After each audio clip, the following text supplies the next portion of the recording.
دنیا کے کچھ ایئرپورٹ کا میں نے سنا، وہ ایئرپورٹ بڑے بڑے مشہور ایئرپورٹ ہیں اور رات کے وقت بند ہو جاتے ہیں، رات کے وقت اس ایئرپورٹ کے اوپر کوئی فلائٹ نہیں اتر سکتی۔ کیوں؟ اس لیے کہ ایئرپورٹ جو ہیں وہ آبادیوں کے اندر ہیں۔ اب رات کو اگر فلائٹ آئے گی تو اس کا شور آپ کو پتہ ہی کتنا ہوتا ہے، لوگوں کی نیند خراب ہوتی ہے۔ خود بھی میں نے دیکھا اور جہاں پر میں نے پڑھا تو اس میں بھی بڑے اس کے قصیدے لکھے ہوئے کہ دیکھیں کتنا مینرز ہیں، لوگوں کو پریشانی سے کتنا وہ بچاتے ہیں، یہ کرتے ہیں وہ کرتے ہیں۔ میں نے سیرت کی ایک کتاب پڑھی، تاریخ کی، اس میں لکھا ہوا تھا کہ سیدنا عمر فاروق رضی اللہ تعالی عنہ نے رات کے وقت مدینہ منورہ میں اونٹوں کے قافلوں کے داخل ہونے پر پابندی لگائی ہوئی تھی۔ رات کے وقت اونٹوں کے قافلے مدینے میں داخل نہیں ہو سکتے کیونکہ رات کو لوگ سوئے ہوتے ہیں اور اونٹوں کے گلوں میں اور پاؤں کے اندر گھنٹیاں بندھی ہوتی ہیں۔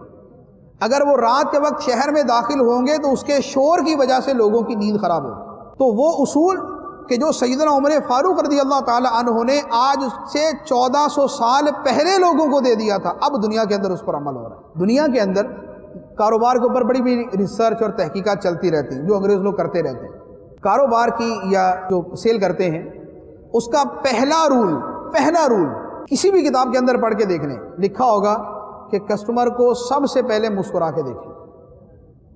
اب اس کے بعد بات چیت شروع ہوگی، کیا چیز ہے، کتنے کی ہے، کتنے کی نہیں ہے، کیسی ہے، یہ وہ ساری چیزیں بعد میں ہوگی، لیکن پہلا اصول پوری دنیا کے اندر معیشت میں اور سیلز کے اندر یہ ہے کہ اپنے کسٹمر کو مسکرا کے دیکھیں۔ اور ہمارے آقا صلی اللہ علیہ وسلم نے 1400 سال پہلے فرما دی کہ مسکرا کر ملنا صدقہ ہے۔ یہ اب ساری تحقیقات کر کے وہاں پہنچے ہیں اور ہمارے آقا نے تب فرما دیا۔